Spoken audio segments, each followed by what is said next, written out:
ese es un marco que a mi juicio es fantástico para aplicarlo a cosas que son necesidad social. Estaba diciendo por ahí gente que se van a dedicar a cuestiones de estas. Es fundamental hoy en día dedicarse al tema de la ética aplicada. Hay que aplicar ese marco y hay que aplicarlo a la universidad y a la empresa y a la ecología y a todas estas cuestiones, porque en cada una de ellas tiene una modulación especial. Y lo que yo he intentado modestamente escribir en los libros que he publicado es que, como es un marco, cada una de esas aplicaciones necesita ser complementada con una serie de riquezas de tradiciones éticas que no hay que tirar por la borda, sino que nos sirven para complementar.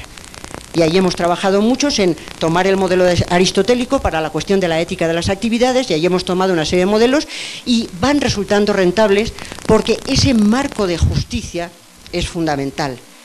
Yo creo que no hay que hacer solamente... Entonces, claro, cuando alguien dice, ¿cuáles son los mínimos de justicia? Oiga, déjeles a los afectados. Y alguien me dice rápidamente, porque que ya me lo sé, la cuestión aquella de... Pero esa situación ideal de diálogo, eso es una utopía que no existe y que ustedes se lo han inventado. Primero, para quien diga eso, y a mis alumnos lo pongo en la pizarra, para que farden, bueno, no sé si se dice fardar en México, para que presuman de que ellos también conocen jergas insoportables, ¿no? Es un presupuesto contrafáctico pragmático del habla, que también cuando uno sabe utilizar la jerga de rufianes, ¿no? Es un presupuesto contrafáctico pragmático del habla. No solamente es un mundo que tal, sino que ya lo he aceptado siempre a la hora de argumentar. Y además es una idea regulativa en sentido kantiano. Y una idea regulativa quiere decir que es una situación que yo no sé si va a poder darse, pero nadie me va a asegurar que tampoco se pueda dar, y por lo tanto trabajan racionalmente los que van en esa línea, porque esa idea regulativa es una orientación para la acción y un canon para la crítica.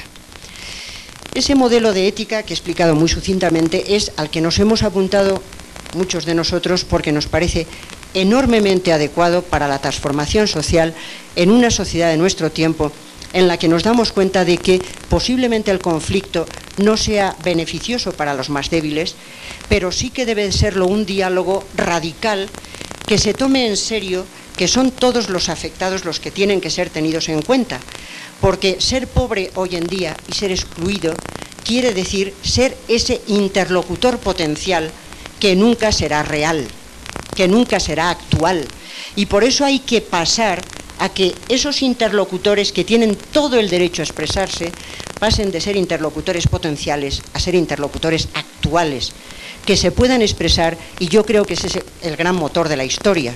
Decía Fukuyama que la historia ya se ha acabado, porque no hay ninguna contradicción, la historia no se ha acabado, nos queda muchísima historia, y yo creo que una parte de la historia es intentar que los interlocutores potenciales pasen a ser interlocutores actuales, y por eso hay que pasar a que esos interlocutores que tienen todo el derecho a expresarse pasen de ser interlocutores potenciales a ser interlocutores actuales, que se puedan expresar, y yo creo que ese es el gran motor de la historia. Decía Fukuyama que la historia ya se ha acabado, porque no hay ninguna contradicción, la historia no se ha acabado, nos queda muchísima historia, y yo creo que una parte de la historia es intentar que los interlocutores potenciales pasen a ser interlocutores actuales por razón de justicia.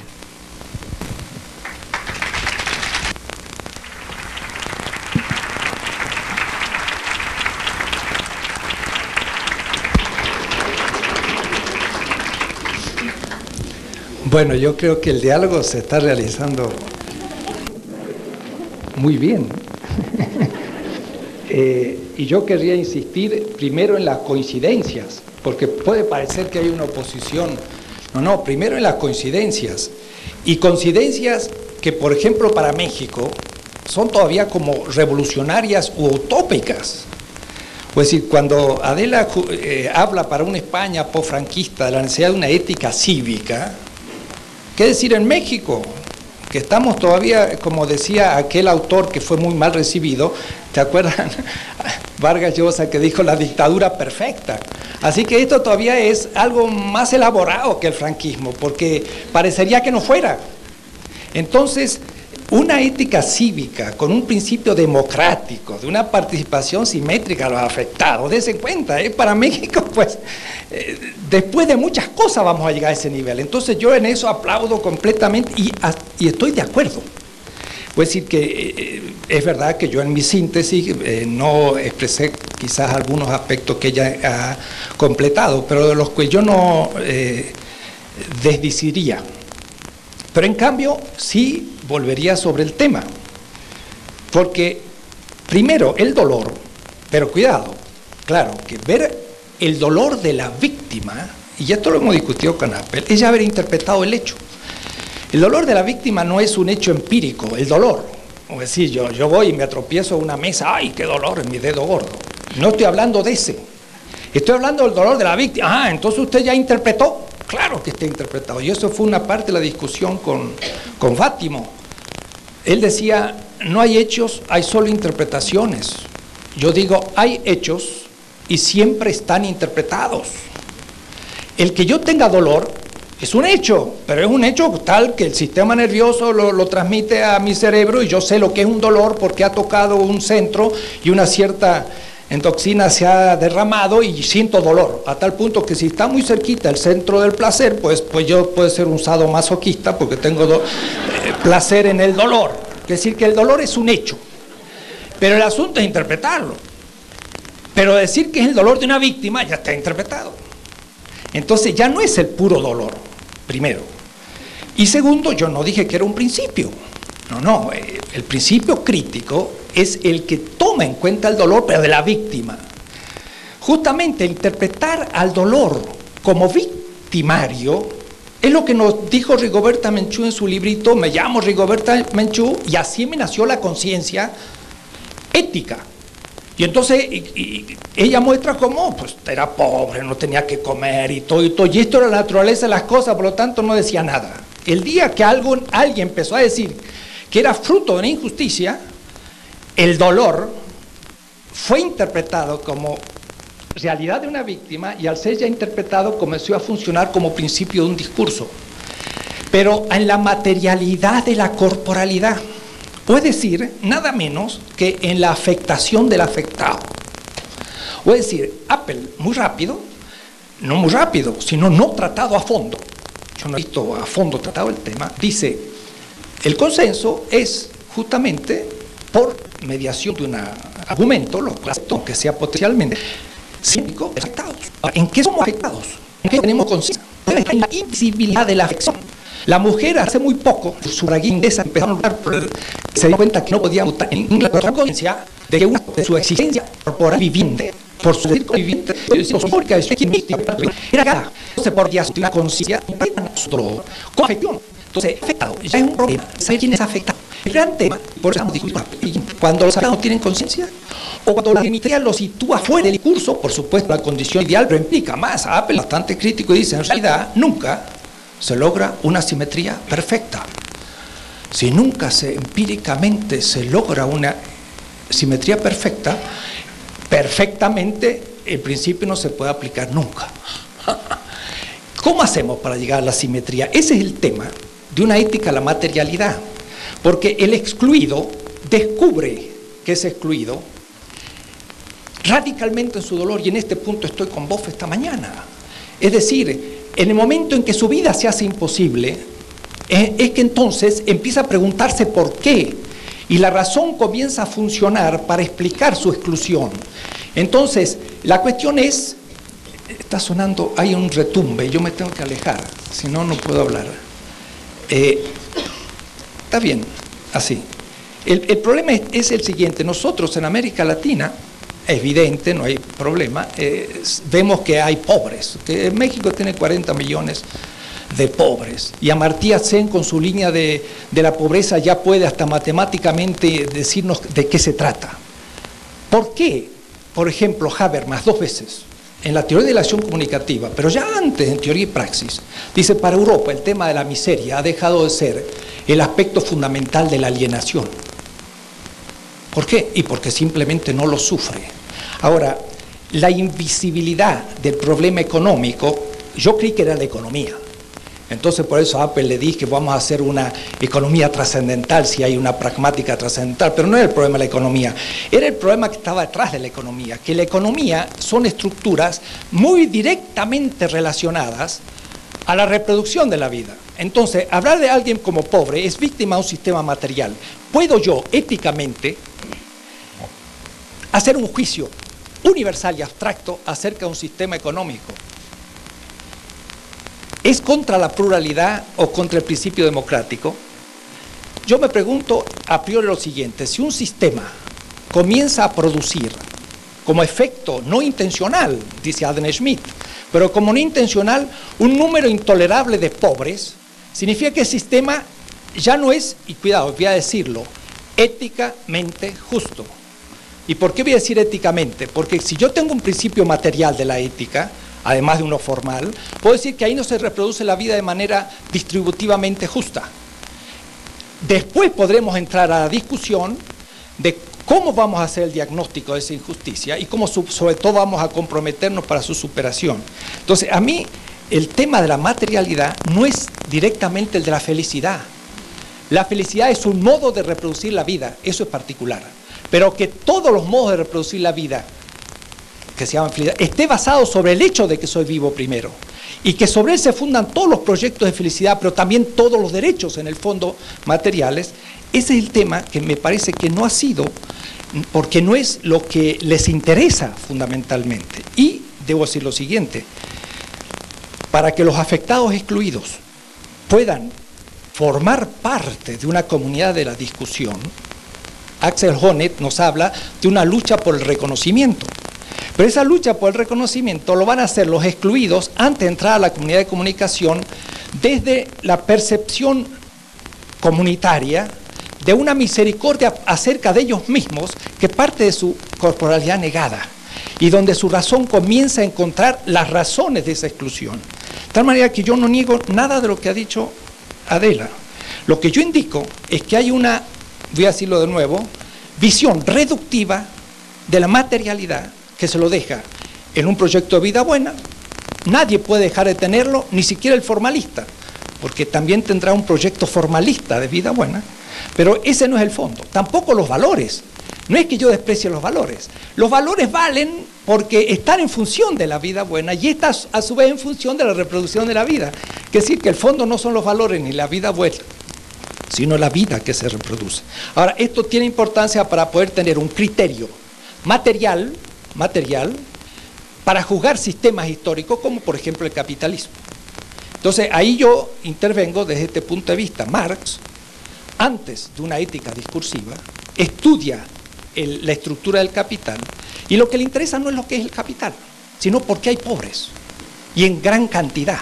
Entonces él desarma el sistema capitalista no para explicar qué es el capital, sino para encontrar la causa, la negatividad de la víctima, y encuentra que puede ser falso, pero esa es su posición epistemológicamente crítica y material anterior al consenso, que después podemos discutir, pero ya da un criterio material. Él dice, pues lo que pasa es que el obrero produce más de lo que recibe, y esto le voy a llamar plusvalor. La acumulación de plusvalor es acumulación de vida. Mire qué interesante. Esa es la terminología de Marx, de vida. Y entonces la acumulación de vida se transforma en el pobre que no la recibe como muerte. Entonces ya hay un momento ético, material, económico que me permite desarmar el sistema. Y luego, de acuerdo, tenemos que entrar a la discusión, y tanto de la hegemonía del discurso que lo puede tener el Fondo Monetario Internacional, como el antidiscurso crítico que lo puede tener una comunidad barrial que está sufriendo las consecuencias como pobreza, que le va a agregar a su vez validez crítica contra una validez hegemónica, pero entonces yo veo que se hace más complejo la posibilidad del discurso ético, no contando con un principio, sino con la composición de muchos. Y de ahí entonces que la pretensión de bondad no es de ninguna manera la posición tradicional de ver las cosas sub specie boni, no sobre la especie del bien, no, es que el que actúa cumple principios universales, pero no puede tener la pretensión de la perfección de su acto, sino simplemente de eso que se llama bien, pero que como es imperfectible produce efectos negativos y es entonces corregible. En fin, creo que lo que dice la ética de discurso, y sobre todo en la propuesta ética de Adela, tiene mucha fuerza política como el principio democrático y cívico y del ciudadano, para llegar a un overlapping consenso, diría Rawls, para llegar a una especie de consenso pues traslapado mínimo en el que podamos hacer un Estado, pero el principio material sigue funcionando como un principio ético que puede hacernos recordar de pronto que cuando nosotros estemos llegando al consenso, podremos haber excluido mucha gente que desde su dolor entonces nos hace recordar que hay que comenzar de nuevo.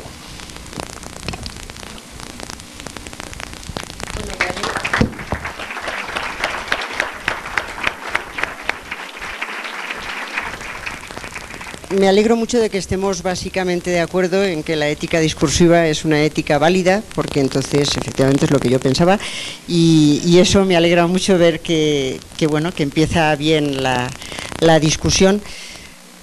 Una cosa que a mí me parece que hay que ir con cuidado con ella es pensar en que los que están en el primer mundo no pueden representarse de ninguna manera qué es lo que pasa en otros mundos, y además pensar siempre de una manera sospechosa con respecto a ellos, diciendo como estos no nos entienden, entonces hacen lo que hacen.